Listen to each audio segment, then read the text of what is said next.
Do'stlar, va nihoyat 2026-yil Jahon chempionatini ertaga 3-o'rin bahsi va indinga Ispaniya hamda Argentina final bosqichi, ya'ni 1-o'ringa kurashadi. Taxmininglarni yozib ketinglar. Kim 1-o'rinda oladi va nechta gol uriladi? Keyin yana bir meni fikrim bor. Shunchalik dahshatli faoliyatidan keyin Cristiano Ronaldo Jahon chempionati kubogini olmasdan tark etadi deyishgan edi. Lekin meni fikrim Cristiano Ronaldo Jahon chempionati kubogini oladi. Buni olishini 3 ta yo'li bor.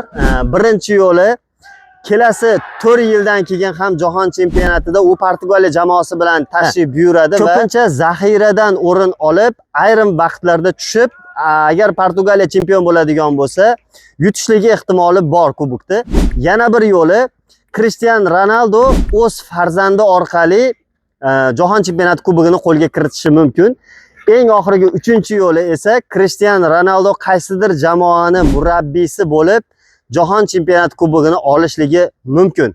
Men o'ylaymanki, u baribir oladi, chunki yoshligidan tug'ilib stadionda katta bo'lib, shuncha mukofotlarni olgan inson baribir Jahon chempionati kuboksiz futbolda xayrlashmasa kerak deb o'ylayman. Fikringizni yozib qoldiringlar. Assalomu alaykum. Biz ota-bola bilan mashqdamiz.